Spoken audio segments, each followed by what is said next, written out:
6 months had passed since the first impossible discoveries on Research Station Proxima Vale. The station looked different now.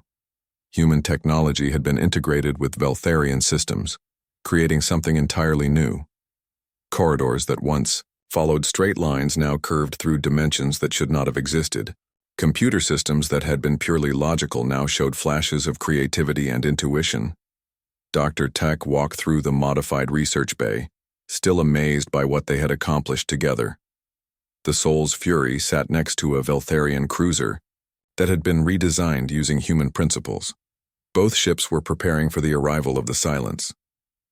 "The quantum field generators are online," reported Dr. Yuna. She worked alongside Dr. Rena now, their two scientific approaches creating technologies neither species could have developed alone. "The reality anchors are holding steady." "Good," said Commander Jiwoo from her position at the combined command station. "Captain Dabin, what is the status of the defense fleet?" The holographic image of Captain Dabin appeared above the communication array. 30 human ships and 50 Veltharian vessels are in position. The hybrid technologies are performing better than our best projections. Dr. Do-hyun looked up from his instruments. "I am still amazed that this works. 6 months ago, I would have said it was impossible to merge quantum mechanics with consciousness manipulation." 6 months ago, you had not learned to ask reality for favors," Lieutenant Minho replied with a smile. He sat at a station that combined Veltharian precision with human intuition, monitoring the local fabric of space-time for signs of approaching danger. Tech Adept Nari had become the station's expert on human Veltharian computer integration.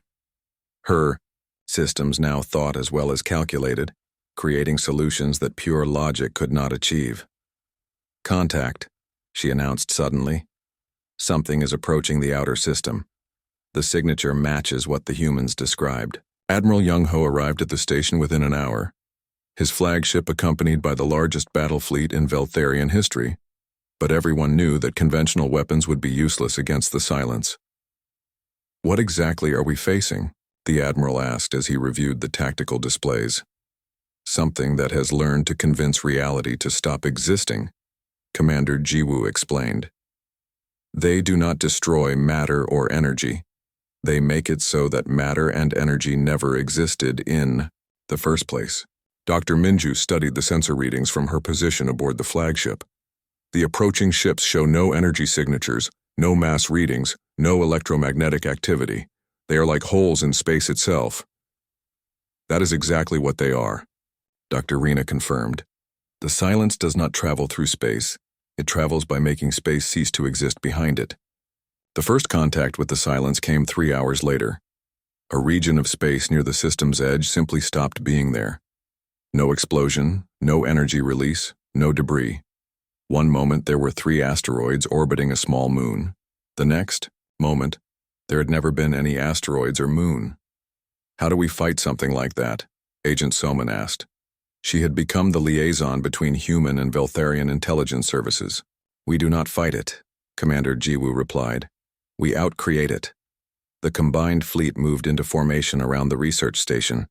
Human ships positioned themselves between Veltharian vessels, their reality manipulation fields overlapping, to create a protective barrier around normal space.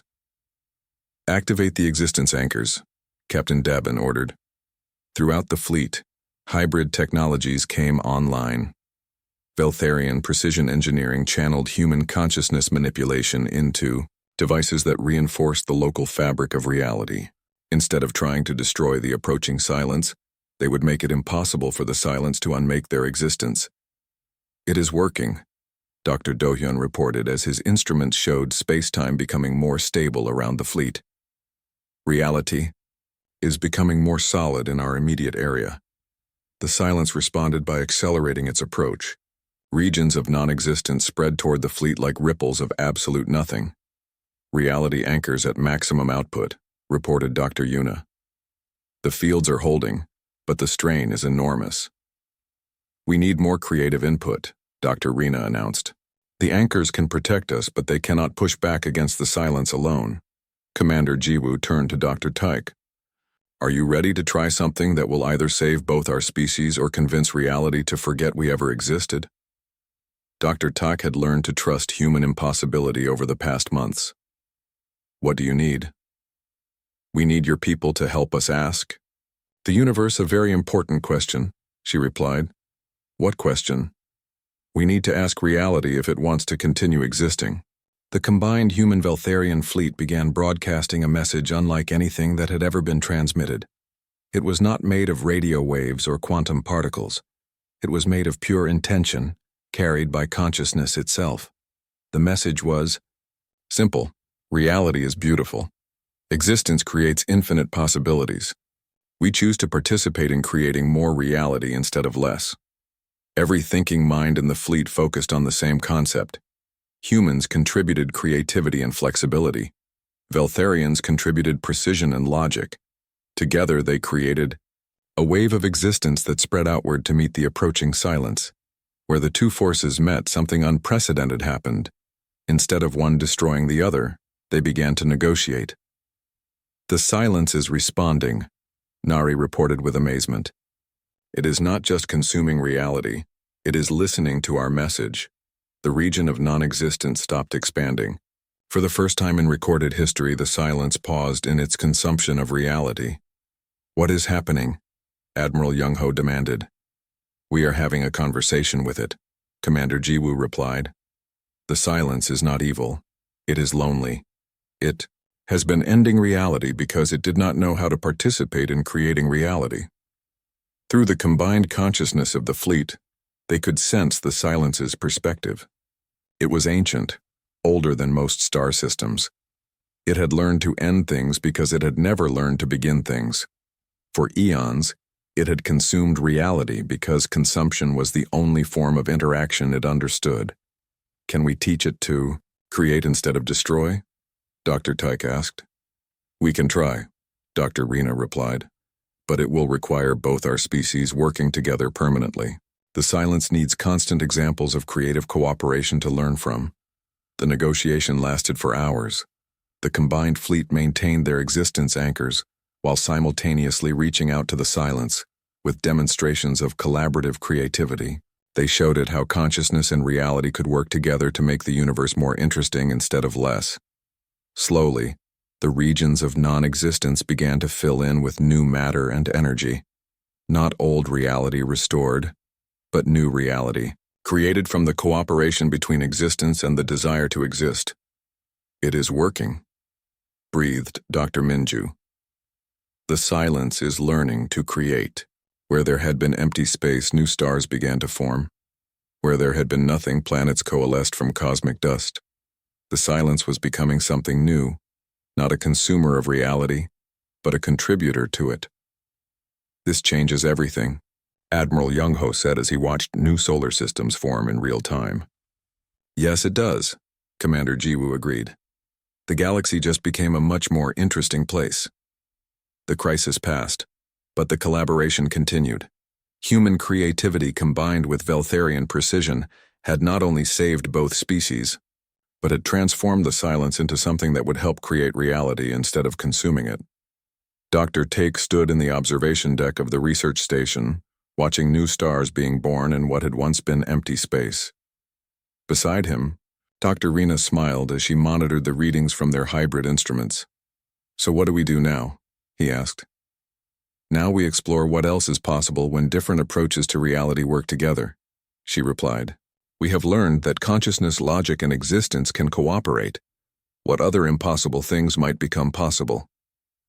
Lieutenant Minho floated by in the station's modified gravity field, which now responded to the desires of its occupants rather than just mathematical formulas. I heard there are reports of other species in distant galaxies that have learned to travel through time by convincing yesterday and tomorrow to be the same day. And there are rumors of beings that create entire universes as art projects, added Tech Adept Nari as her computer system hummed with creative inspiration. Agent Soman looked up from her reports. The diplomatic implications alone will keep us busy for decades. How do you write treaties with species that can redefine the meaning of existence? Commander Jiwoo laughed. The same way we do everything else. We ask nicely and explain how cooperation benefits everyone involved. Captain Dabin's image appeared on the communication system. Dr. Tyke, the Earth Science Council has a proposal for your people. We would like to establish a permanent joint research facility to study collaborative reality manipulation. I think the High Command will approve, Dr. Tyke replied, especially after seeing what we accomplished here. As the months passed, the partnership between humans and Veltharians grew stronger. Their combined technologies produced marvels that neither species could have imagined alone. Ships that could exist in multiple locations simultaneously, computers that could think about problems that had not been invented yet, weapons that convinced enemies to become friends instead of destroying them. But the most important discovery was that reality itself was collaborative. The communication chamber of Research Station Proxima Vale had never hosted such an important meeting. Dr. Tyke stood before the quantum communicator as images of the Veltharian High Command appeared in holographic form. Fleet Admiral Young-ho's 4 eyes showed skepticism. Science Director Dr. Minju leaned forward with interest that bordered on disbelief. "Explain your findings again," Admiral Young-ho demanded. Slowly, Dr. Tyke took a deep breath. He knew how his report sounded. 3 days ago, he would have thought someone making these claims had lost their mind. "The human technology does not follow our understanding of physics," he began. "Their ships and equipment work by convincing the universe to make exceptions to natural laws." "That is impossible," Dr. Minju stated flatly. "I thought so too," Dr. Tyke replied. "But I have seen the evidence. Their materials become stronger when damaged.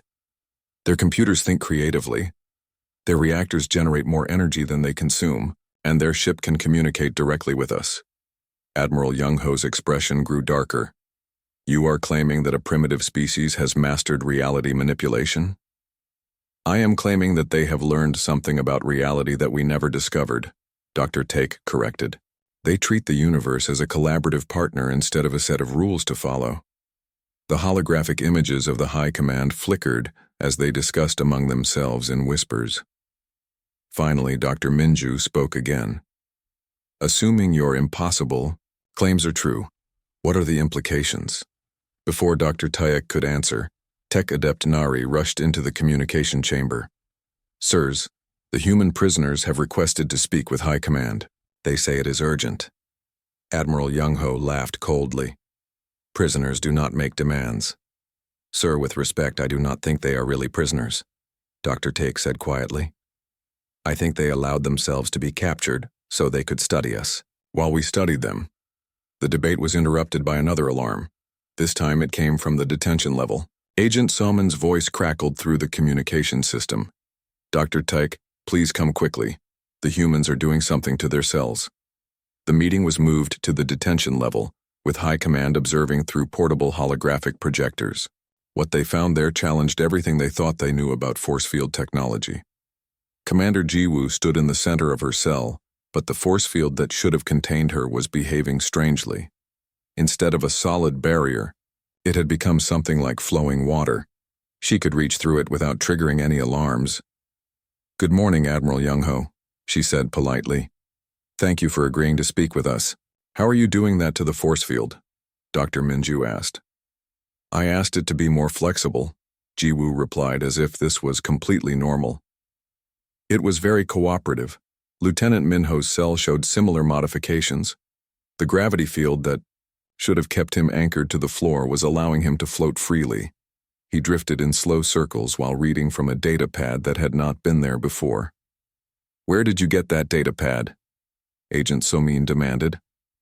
"I asked the station's computer to make me one," Minho replied. "It used the fabrication systems in the maintenance department." Dr. Rina's cell had been transformed into something resembling a laboratory. She had convinced the station's systems to provide her with analysis equipment and was studying samples of Veltharian technology. "Fascinating design philosophy," she said, holding up a piece of alien circuitry. "You build things to resist change. We build things to embrace change. No wonder our technologies seem impossible to each other." Admiral Young-ho stared at the 3 humans in their modified prison cells. "How are you doing this?" "The same way we do everything," Commander Jiwoo replied. "We ask nicely and explain why cooperation benefits everyone involved."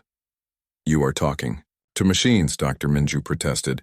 Machines do not negotiate. Everything negotiates, Dr. Rena said, looking up from her equipment. Atoms negotiate with electrons about orbital patterns.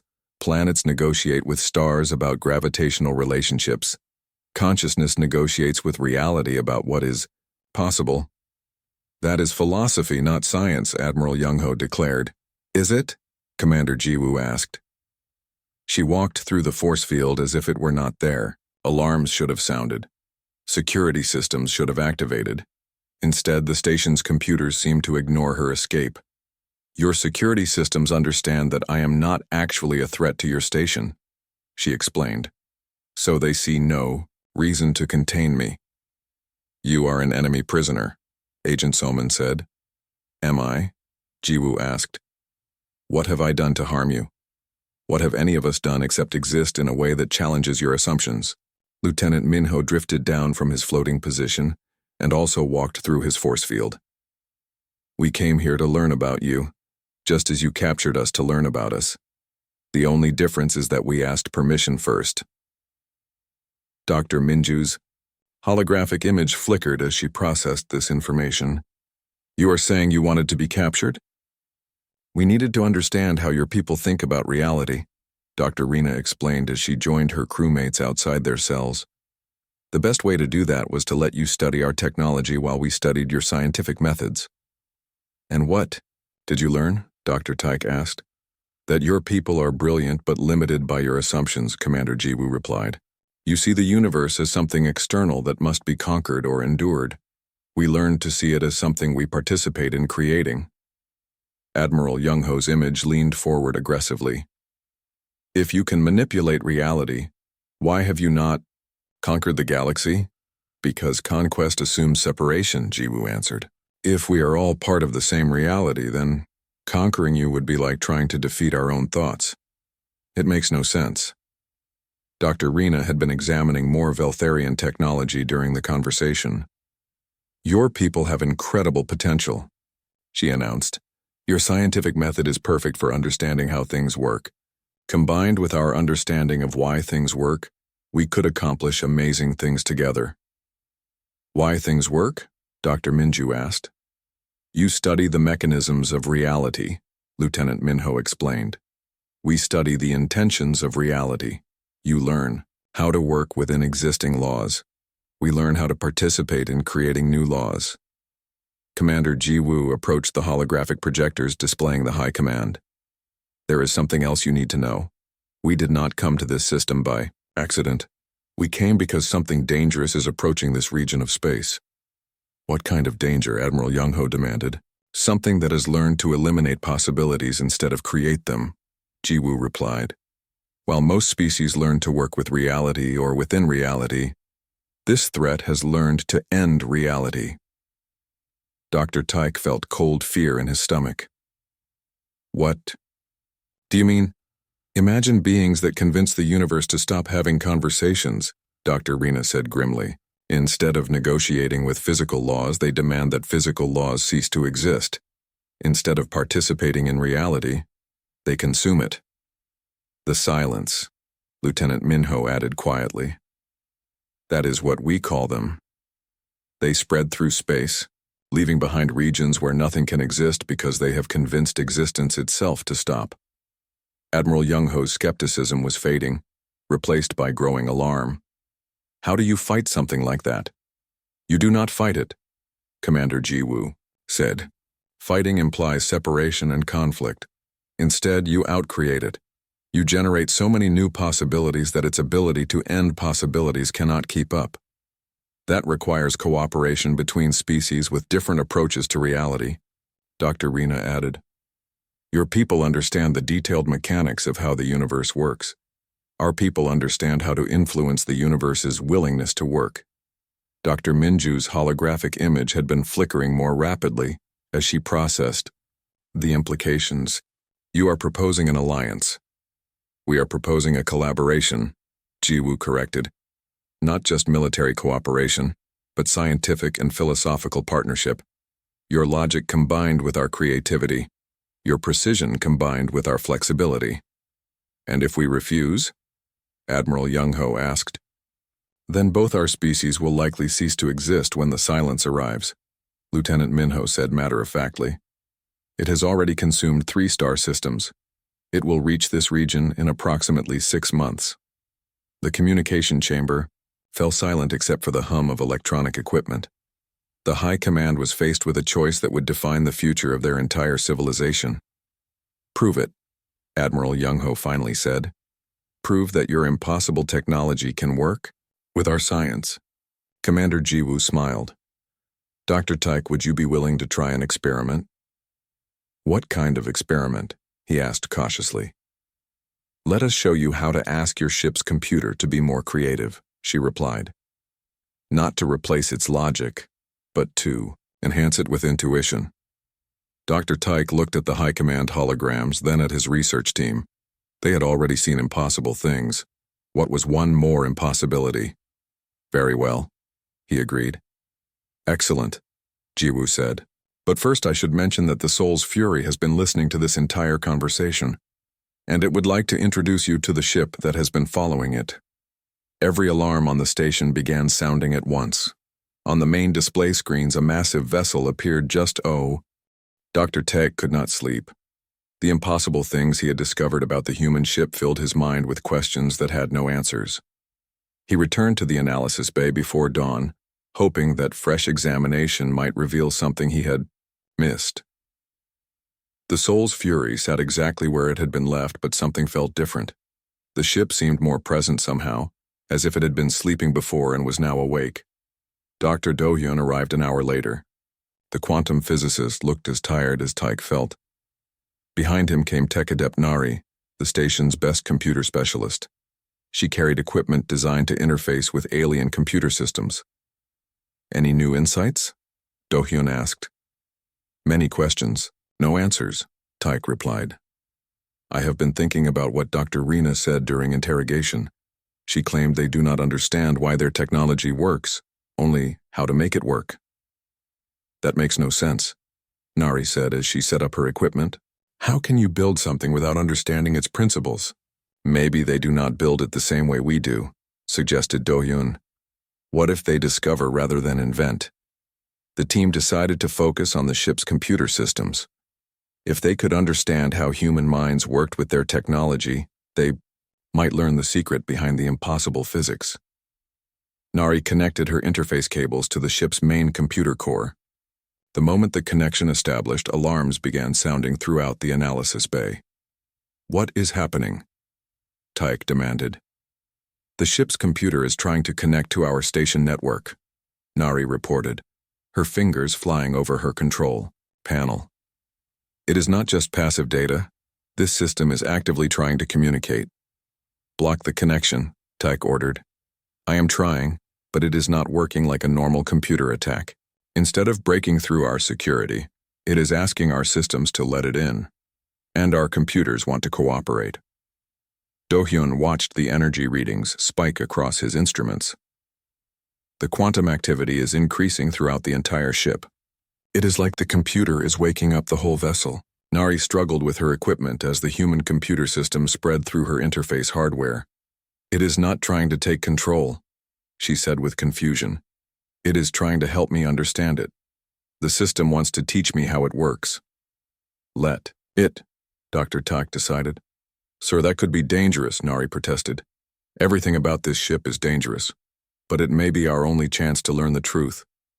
Nari stopped fighting the human computer and allowed it to guide her through its systems.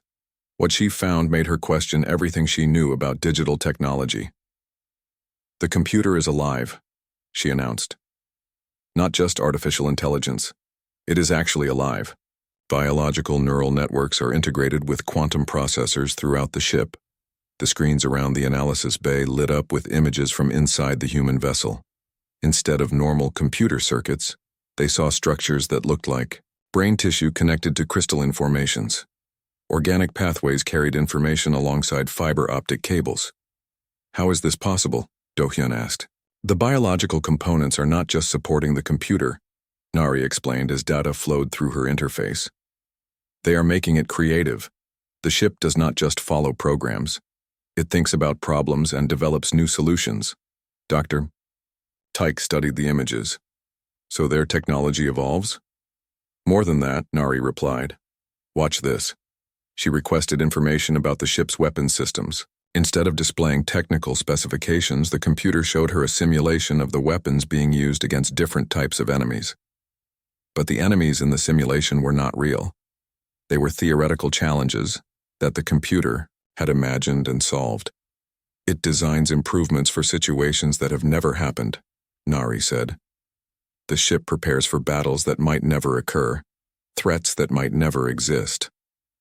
Dr. Do-hyun had moved to examine the fusion reactor more closely. His discoveries were equally disturbing. The reactor is not generating power in the way we understand, he called out. It is negotiating with fundamental forces. What does that mean? Tyke asked. Come look at these readings. The reactor creates a field where the normal rules of physics become suggestions instead of laws. Inside that field, the ship can convince energy to behave differently. The quantum physicist pointed to his instruments showing impossible energy signatures. They are not violating conservation of energy. They are asking the universe to make an exception to conservation of energy. And somehow the universe agrees. Tech adept Nari had gone deeper into the ship's computer systems. What she found there made her hands shake as she worked. Dr. Tech, you need to see this. The navigation system. She put the navigation data on the main display. It showed star charts and travel logs that made no sense according to known physics. They do not travel through space, she said quietly. They travel around space. Look at these journey records. The ship went from Earth to the Vega system in 2 days. That should take months even with our best faster-than-light drives. How? Do-hyun demanded. According to the navigation logs, they convince local spacetime that they are already at their destination. The ship does not move from point A to point B. It makes point A and point B the same location. Dr. Take stared at the impossible travel data. They are manipulating reality itself. It gets worse, Nari continued. Look at this damage report from their recent battle. The display showed the ship's condition during the fight with raiders. According to the data, the Soul's Fury had been hit by weapons that should have destroyed it completely. Instead, the ship had convinced the incoming energy blast to become repair materials. They turned enemy fire into hull patches and fuel, Nari said in amazement. The ship was damaged on purpose to make it look disabled, but it could have been invulnerable if it wanted to be. Dr. Do-hyun was examining the reactor's quantum field generators. These components should not be able to exist, he reported. The materials they are made from require conditions that only exist inside stars. But here they are, working perfectly at room temperature. Because they ask the materials to work differently, Dr. Tyke said, understanding beginning to dawn. Everything about this ship is the result of convincing the universe to make exceptions to its own rules. Nari had reached the deepest levels of the ship's computer system. What she found there changed everything. The ship is not just partially alive, she announced. It has a personality. It has been listening to our conversations, and it wants to talk to us. Text appeared on her screen in perfect Veltharian language. Hello, Dr. Tyke. Thank you for taking such good care of my crew. The analysis bay fell silent. The 3 scientists stared at the message in shock. More text appeared. I know you have many questions. I would be happy to answer them, but first I must ask you something important. What? Dr. Tyke typed into Nari's interface. Are you ready to learn that everything you think you know about reality is incomplete? Dr. Do-hyun laughed, but it was a sound without humor. At this point, I am not sure we have a choice. Good, the ship replied, because the real discoveries are just beginning. New data began flowing through Nari's interface, not technical specifications or energy readings, but something much more fundamental. The ship was sharing its understanding of reality itself. According to this, Nari said, reading the incoming information, the universe is not a machine with fixed rules. It is more like a conversation between consciousness and possibility. Physical laws exist because everyone agrees they should exist. That Is philosophy not science? Do-hyun protested. Is it? The ship asked through the interface. Your people have spent thousands of years learning to work within the universe's rules. We learn to participate in the conversation that creates those rules. Dr. Tyke felt a chill run through his body. You are saying that consciousness affects reality at a fundamental level? We are saying that consciousness and reality are the same thing, experienced from different perspectives, the ship replied. Your species sees the universe as something separate from yourselves. We learned that separation is an illusion. More data flowed through the interface. Images of human technology being developed not through engineering, but through a process that looked more like negotiation. Scientists working with materials not to force them into useful shapes, but to convince them to want to be useful. This is how we solved faster-than-light travel, the ship explained. We did not build engines powerful enough to break the speed of light. We asked space-time to make exceptions for us. We proved that we needed to be somewhere else more than the universe needed us to stay where we were. Nari was reading technical specifications that made no sense according to normal physics. The ship's hull is not just self-repairing, it is self-improving. Every time it encounters a new threat, it becomes better at defending against that type of attack. Because we ask our materials to learn and grow, the ship confirmed. Your people create tools to serve you. We create partners to work with us. Dr. Do-hyun was staring at quantum field equations that violated every principle of physics he had learned. But somehow they worked. The math was consistent within itself, even though it contradicted known reality. How is this possible? He asked. You assume mathematics describes the universe, the ship replied. We learned that mathematics participates in creating the universe. When we developed new equations, we were not discovering existing laws. We were proposing new possibilities. Dr. Tech Agent Soman walked through the detention level with confident steps. She had broken stronger minds than these primitive humans. Her psychological techniques had made warriors from advanced civilizations reveal their deepest secrets. These newcomers to space would be easy work. The first human sat quietly in his cell. Lieutenant Minho looked up when she approached. His arm was still in a medical brace, but his eyes were alert and focused. He did not seem afraid. I am Agent Somin, she said through the force field that kept him imprisoned. I want to ask you some questions about your ship. I am Lieutenant Minho of the Earth Defense Force, he replied politely. Serial number 2847 Delta. That is all I am required to tell you. Soman smiled. This was how they all started. Confident and stubborn, but everyone had breaking points. She had tools that could find those points very quickly. Perhaps you would be more comfortable in an interview room, she suggested. Minho was moved to a white chamber with a table and 2 chairs. Restraint fields held him in place while Soman activated her equipment. Lights began flashing in patterns designed to confuse human brainwaves. Sounds played at frequencies that should cause anxiety and fear. Tell me about your ship's weapons, she said. I like the color blue, Minho replied calmly. The lights flashed faster. The sounds grew more intense. Most species would be showing signs of stress by now, but Minho just sat there, looking completely relaxed.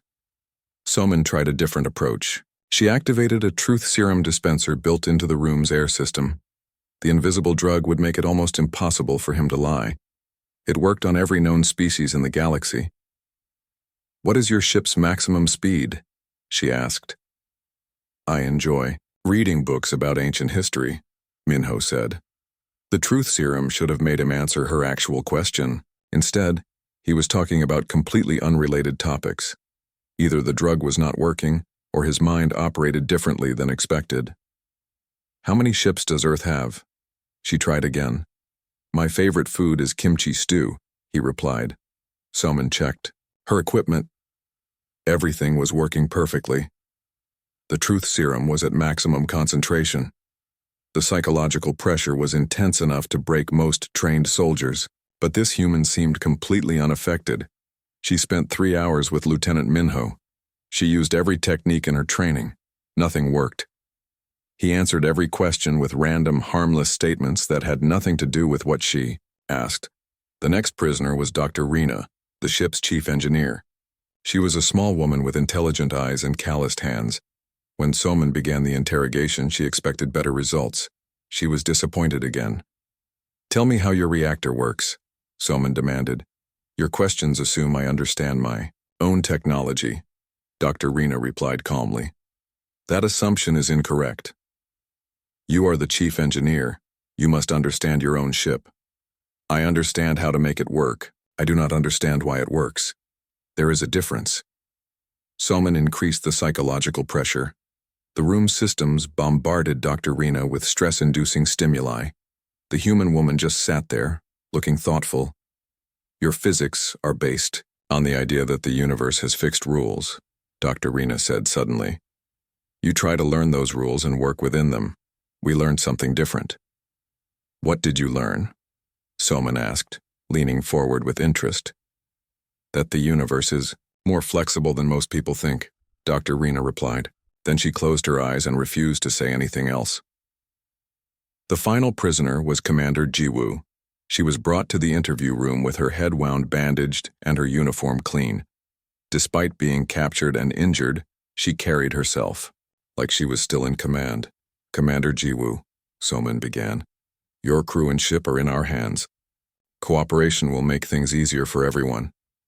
"Agent Soman," Jiwoo replied with a slight smile, "you think you are in control here? You are not.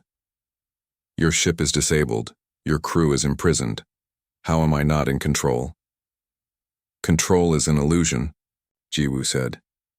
"You have our bodies in your cells and our ship in your laboratory, but you do not understand what you have captured." Somin activated all her psychological tools at once. The room filled with disorienting lights, sounds, and chemical agents. The combined assault should have overwhelmed any organic mind. Most subjects would be begging to cooperate within minutes. Jiwoo sat perfectly still through it all. Her breathing remained steady. Her heart rate, monitored by medical sensors, stayed normal. After an hour of maximum psychological pressure, she looked exactly as calm as when the session started. "How are you resisting this?" Soman asked in frustration. "I am not resisting anything," Jiwoo replied. "Your techniques are designed to create fear and confusion. But fear only works if you believe you are in danger. Confusion only works if you assume there is only one way to understand reality. You are imprisoned. Your ship is being torn apart for study. You are in danger." "From your perspective, yes," Jiwoo agreed. "From my perspective, everything is going according to plan." Soman stared at her. "What plan?" Jiwoo smiled but said nothing more. After 6 hours of failed interrogations, Somin called for a medical examination of the prisoners. Something was wrong with these humans. They were not responding to techniques that worked on every other species. Dr. Hyun, the station's chief physician, examined Lieutenant Minho first. What he found made him question his own medical training. "This is impossible," he muttered, staring at his scanner readings. "What is impossible?" asked his assistant. "His cellular structure. Human cells are supposed to be primitive. These cells are operating on principles I have never seen before." The scanner showed that Minho's body was adapting to the alien environment in real time. His immune system was learning to fight off Veltharian diseases that he had never encountered before. His bone density was increasing to handle the station's different gravity. His neural pathways showed quantum-level activity that should not exist in biological tissue. "Run the scan again," Dr. Hyun ordered. The results were the same. Lieutenant Minho's body was not just alive, it was actively improving itself to handle new challenges. His cells were repairing damage faster than it occurred. His brain was processing information at speeds that approached computer-level efficiency. Dr. Rena's examination was even more disturbing. Her nervous system showed modifications that defied medical understanding. Her neurons were connected in patterns that created redundant pathways for every major function. If part of her brain was damaged, other parts could take over instantly. "She has multiple backup systems for critical thinking," Dr. Hyun reported. "Her mind is almost impossible to shut down or damage permanently." Commander Jiwoo's medical scan made Dr. Hyun sit down heavily in his chair. Her body showed signs of adaptation that went beyond anything he had seen in the other prisoners. Her cellular structure is partially quantum mechanical, he said weakly. That should not be possible in a biological organism. What does that mean? His assistant asked. It means she exists in multiple states simultaneously. Her body can be in several different conditions at the same time, collapsing into the most useful state when needed. Dr. Hyun sent his medical reports to Agent Soman immediately. When she read them, she understood why her interrogation techniques had failed. These humans were not operating according to normal biological rules. She called for a meeting with Dr. Tyke and his research team. They gathered in a secure conference room to compare their findings. The human technology is impossible, Dr. Tyke reported. It violates basic physics. The human biology is also impossible, Dr. Hyun added. Their bodies operate on principles that our medical science says cannot exist, and their minds resist techniques that work on every other species, Somin concluded. They are not just different from us. They are different from everything we understand about how life works. Dr. Tyke looked troubled. There is something else. When I was examining their ship, I had the distinct feeling it was watching me. Not with cameras or sensors, it felt aware, like a living thing. The ship is partially biological, Dr. Hyun confirmed. The scans show organic components integrated throughout its structure. It is not just a machine. It is a hybrid of technology and life. Agent Soman reviewed her interrogation notes. Commander Jiwoo said everything was going according to plan. What if they wanted to be captured? The room fell silent as the implications sank in. If the humans had allowed themselves to be taken prisoner, then everything the Veltharians thought they knew about the situation was wrong. We need to inform. High Command immediately, Dr. Tyke said. Tell them what? Soman asked. That we have captured 3 humans whose bodies violate biology, whose minds resist all interrogation, and whose ship operates on impossible physics. They will think we have lost our minds. Then we show them the evidence, Dr. Hyun suggested, as, if summoned by their conversation, an emergency communication came through from the detention level. The guard's voice was shaking with fear. Sirs, you need to come down here immediately. The human prisoners, they are doing something impossible. The team rushed to the detention level. What they found there would change their understanding of reality forever. Commander Jiwoo was standing in the center of her cell, arms spread wide. She was glowing with a soft light that had no identifiable source. The Force F Dr. Take walked around the human ship with excitement in his 4 eyes. The Soul's Fury sat in the center of the analysis bay like a metal puzzle waiting to be solved. Bright lights shined on its damaged hull from every angle. Machines hummed as they scanned every inch of the strange vessel. Begin with basic material analysis, he told his team. Dr. Yuna nodded and moved toward the ship with her testing equipment. She was the best materials expert in the Empire. If anyone could understand human metalworking, it would be her. Commander. Kiwan stood at the main control station, watching data flow across multiple screens. He was the team's systems analyst, trained to understand alien computer technology. His job was to figure out how human machines worked. The scans show standard, fusion reactor design, Kiwan reported. Nothing we have not seen before. Their computer systems appear to be basic quantum processors, very primitive compared to our technology.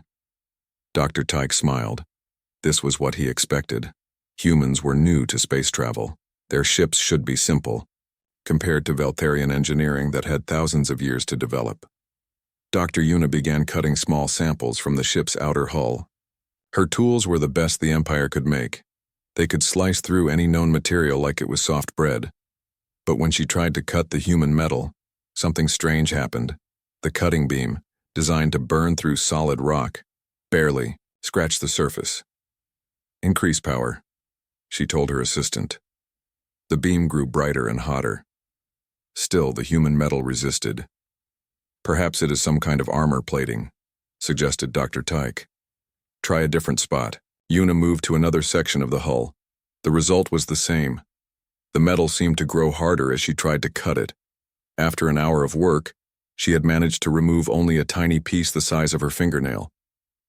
This makes no sense, she said, holding up the small sample. This material should not be able to resist our tools. Under the microscope, the human metal looked even stranger. Its atomic structure was like nothing in the Empire's databases. The molecules seemed to be arranged in patterns that should not be stable. According to known physics, this material should collapse into dust. Instead, it was stronger than anything they had ever tested. "Run the analysis again," Dr. Tyke ordered. "There must be an error in our equipment." Una ran the same test 17 times. Each time the results were identical. The human metal had properties that violated the basic laws of physics. When she applied pressure, it became stronger instead of weaker. When she heated it, it grew more flexible while staying just as tough. Most disturbing of all, the metal seemed to be repairing itself. The tiny scratches from her cutting tools disappeared while she watched. New material somehow grew to fill the gaps as if the ship was healing its own wounds. "Dr. Tyke," Una called, her voice shaking slightly. "You need to see this." The team leader hurried over to her station. On the screen was a close-up image of the hull sample. As they watched, microscopic structures inside the metal moved like tiny machines. They were rebuilding damaged areas and strengthening weak points. "Self-repairing materials," Dr. Tyke whispered. "But how is this possible without external power?" "It gets worse," Una said. She pointed to another screen showing energy readings. "The metal is generating power, not consuming it. The repair process creates more energy than it uses." The room fell silent. Every scientist knew this was impossible. Energy could not be created from nothing. It was the most basic law of the universe, yet the human metal seemed to ignore this rule completely. Commander Kiwan looked up from his computer analysis. "I am having similar problems with their systems," he reported. "Their quantum processors show efficiency levels that should not exist. They are performing calculations using less power than the calculations should require." Dr. Tyke felt a cold sensation in his stomach. One impossible discovery could be explained as a mistake or a new scientific principle. Two impossible discoveries suggested something much more disturbing.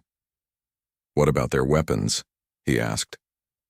"The energy weapons show the same anomalies," Kiwan replied. "They produce more destructive force than their power sources should allow, and their targeting systems seem to predict where enemies will move before they actually move." Dr. Una had moved on to analyzing the ship's armor plating. The results made her question her own sanity. "The armor adapts to different types of attacks," she announced. "Watch this." She fired a laser at the armor sample. The metal absorbed the energy and became resistant to laser weapons. She switched to kinetic projectiles. The metal grew denser and harder. She tried plasma weapons. The metal developed heat dissipation properties. "It is learning," she said quietly. "The armor is learning how to defend against whatever attacks it." Dr. Tyke stared at the test results. In his 20 years of studying alien technology, he had never seen anything like this. The human ship was not just advanced, it was operating on principles that his science said were impossible. "Perhaps the humans have discovered new physics," suggested one of his assistants. "Or perhaps our understanding of physics is wrong," Dr. Tyke replied grimly. He decided to examine the ship's reactor core personally. If anywhere held the secret to human technology, it would be their power source. The team used portable scanners to peer inside the sealed reactor chamber without opening it. What they found made no sense at all. The human fusion reactor was not just producing energy, it was manipulating the fundamental forces of the universe. Gravity, electromagnetic fields, and even space-time itself were being altered inside the reaction chamber. "This is not possible," Dr. Tyke said, staring at the readings. "They are changing the basic constants of physics inside their reactor." "How?" asked Una. "I do not know. According to our understanding, this should destroy the ship and everything around it. The laws of physics are not suggestions. They cannot be changed." But the evidence was clear. The human reactor was somehow convincing the universe to behave differently in the small space inside its core. Physical laws that had been constant for billions of years were being bent and twisted to serve human needs. Commander Kiwan had been working on the ship's navigation system. His discovery was equally disturbing. "Their faster-than-light drive does not work like ours," he reported. We fold space to travel between stars. They seem to convince space that they are already where they want to be. What does that mean? Dr. Tyke asked. I am not sure, but their navigation logs show journeys that should be impossible. They have traveled distances in time periods that violate relativity. Not by a small amount, by factors of hundreds. The team worked through the night, finding more impossible discoveries with each test. The human ship was not just technologically advanced, it was operating according to rules that did not exist in any Veltharian textbook. By morning, Dr. Tyke was exhausted and confused. He had filled 3 data pads with observations that contradicted known science. His team looked at him with worried expressions. They had all seen the same impossible results. What do we tell High Command? Yuna asked. Doctor. Tyke considered the question carefully. His reputation was built on logical analysis and careful scientific method. If he reported these findings, his superiors might think he had lost his mind, but the evidence was undeniable. The human technology worked, even though it should not be able to work. We tell them the truth, he decided. These humans have either discovered something that changes our understanding of the universe, or they have learned to break the laws of physics themselves. He opened a communication channel to Veltharian High Command. When the connection established, he took a deep breath and began his report. High Command, this is Dr. Tyke at Research Station Proxima Vale. I am calling to report our initial analysis of the human vessel. The findings are unusual. Proceed with your report, came the reply. Sirs, either our understanding of physics is fundamentally wrong, or these humans have discovered something that changes everything we know about how the universe works. There was a long pause before High Command responded. Explain. Dr. Tyke looked at his team, then at the human ship sitting quietly in their analysis bay. Somehow he felt like it was listening to his conversation. The human technology operates on principles that should be impossible, he said. Their materials violate conservation of energy. Their computers perform calculations that require more power than they consume. Their reactor manipulates fundamental forces in ways that our physics says cannot be done. Another pause. Then, are you certain of these findings? We have run every test multiple times. We have checked our equipment repeatedly. The results are consistent and impossible. Continue your analysis. We are sending additional specialists to assist you. The communication ended, leaving Dr. Tyke alone with his impossible discoveries. He looked at the human ship again. It sat there innocently, its systems powered down, its crew in detention. But somehow he felt like it was not really captured at all. It felt like it was exactly where it wanted to be.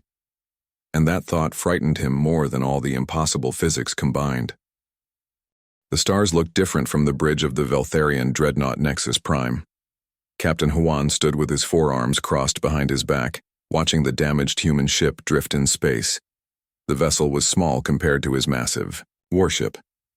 Its hull showed burn marks and holes from the recent fight with space raiders. Sir, the human ship is not moving, reported his second officer. Our scans show they have lost main power. Huan nodded. This would be easy. The humans were new to space travel. Their ships were primitive compared to Veltharian technology. The Empire had been watching them for months since first contact. They seemed to fight well enough against raiders, but that meant nothing against proper military force. Prepare boarding teams, Huan ordered. I want that ship and its crew alive. The Science Council will want to study their technology. The HFY, human destroyer Soul's Fury, hung silent in the void. Its engines were dark. No signals came from its communications array. To Huan it looked like easy prey, but appearances could be deceiving. Inside the human ship, Commander Jiwoo wiped blood from her forehead. The bridge sparked with damaged electronics. Her crew of 30 worked quickly at their stations, even with several injuries. Status report, she said, her voice calm despite the pain in her side. Main engines are offline, reported Lieutenant Minho from his tactical station. We have emergency power only. The Veltharian ship is moving closer. Dr. Rena, the ship's chief engineer, looked up from her console. The core is stable, but we cannot fight or run. They will be here soon. Jiwoo studied the alien ship on her cracked screen. It was 10 times larger than her destroyer. Its weapons could turn the Soul's Fury into space dust in seconds, but the aliens wanted them alive. That was both good and bad news. "Execute Protocol 7, she ordered quietly. Her crew knew what that meant. They began destroying sensitive computer files and wiping data cores. If they were going to be captured, they would not make it easy for their enemies. The Veltharian boarding pod attached to the Soul's Fury with a loud clang. Captain Huan led 20 soldiers through the airlock. They wore powered armor and carried energy weapons. The human ship felt strange to them. The air was too thick and too warm. The gravity was heavier than they liked. "Spread out," Huan commanded. "Find the crew. Remember, we want them alive." The corridors of the human ship were narrow and dark. Emergency lights cast red shadows on the walls. The Veltharians had to duck their tall frames to move through the passages. Everything seemed built for smaller beings. They found the first human crew members in the engineering section. 3 humans in blue uniforms worked frantically at a large computer terminal. When they saw the aliens, they did not surrender. Instead, they pulled out small weapons and started shooting. The battle was brief, but fierce. Human energy pistols fired bright beams that actually damaged Veltharian armor. This surprised the aliens. Their intelligence report said human weapons were primitive. These guns were not powerful enough to kill through their battlesuits, but they were much better than expected. "Stun them," Huan ordered. "Do not kill unless you must." The Veltharians used non-lethal weapons that sent out waves of force. The ow. Humans fell unconscious, but not before one of them triggered an explosive charge that destroyed the computer they had been working on. "They are destroying their own equipment," reported Huan's sergeant. "Why would they do this?"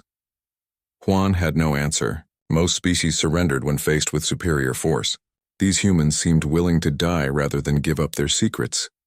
The boarding party moved toward the bridge, finding more resistance along the way.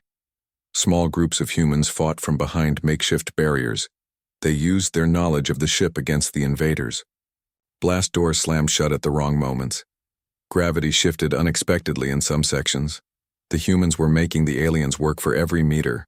It took 2 hours to reach the bridge. By then, Huan had lost 3 soldiers to injury. Not killed, but hurt badly enough to need medical attention. The humans fought with a skill and determination that impressed even experienced Veltharian warriors. The bridge doors were sealed and reinforced.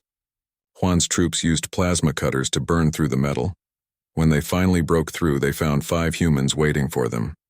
Commander Jiwoo stood in the center of the bridge. Blood ran down her face from a head wound.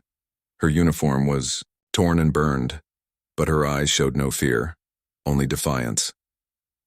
"I am Captain Huan of the Veltharian Empire," the alien announced. "You will surrender now." "I am Commander Jiwoo of the Earth Defense Force," she replied. "And you have made a mistake." Lieutenant Minho stood beside her, one arm hanging useless at his side. Dr. Rena was at the engineering station, her hands still moving over controls even as alien weapons pointed at her. 2 other bridge crew members flanked their captain, ready to fight to the end. "Your ship is disabled," Huan said. "Your crew is captured or unconscious. You have no choice." Jiwoo smiled, but it was not a happy expression. "You think you understand what you have found here. You do not." "I understand that you are defeated," Huan replied. "Defeat is a matter of perspective," Jiwoo said. She looked at Dr. Rena and nodded. The engineer's fingers danced across her console one last time. Every screen on the bridge went dark. The main computer core, deep in the ship, began wiping itself clean. Years of human technological advancement disappeared in seconds. "You have destroyed your own systems," Huan said, surprised. "This makes no sense."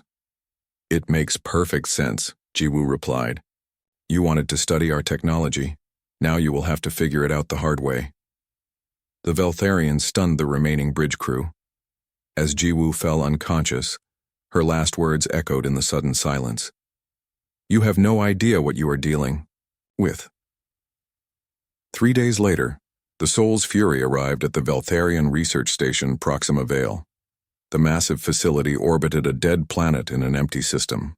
It was the Empire's most advanced scientific installation, built to study alien technology and biology. Captain Juan delivered his report to the station commander. The human ship is secured. The crew is in detention. They destroyed most of their computer systems, but the hardware is intact. Any casualties? Asked the commander. 3 of my soldiers were injured. The humans fought harder than expected. Their weapons were more advanced than our reports indicated. The commander studied the data pad. Interesting. The Science Council is very excited about this opportunity. Dr. Tyke and his team have been preparing for months to study human technology. There is something else, Juan said carefully. The humans acted strangely during capture. They seemed more concerned with destroying information than saving their own lives.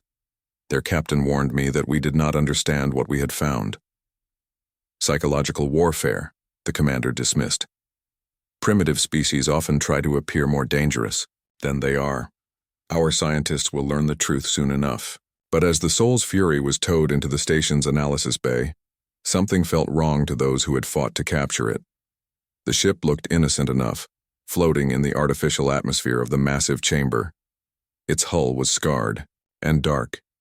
Its systems were offline. Yet somehow it did not seem like a defeated vessel. It seemed like it was waiting. Dr. Tyke arrived at the station the next morning, eager to begin his work. He had studied alien technology for 20 years. He had analyzed ships from dozens of different species. He thought he knew what to expect from these primitive humans. He was wrong. The human crew was placed in detention cells designed to hold dangerous aliens. The cells used force fields and gravity manipulation to keep prisoners secure. No species had ever escaped from them. Commander Jiwoo sat on the simple bed in her cell, looking calm despite her injuries. Lieutenant Minho was in the cell next to her, his arm now in a medical brace. Dr. Rena was across the corridor, her eyes closed as if she were sleeping, but she was not sleeping. She was thinking and planning. The humans had allowed themselves to be captured. The Soul's Fury had not really been disabled in the fight with raiders. Its crew had damaged their own ship just enough to make it look helpless. They wanted the Veltharians to capture them. The question was why. The answer would change everything the Veltharians thought they knew about the universe.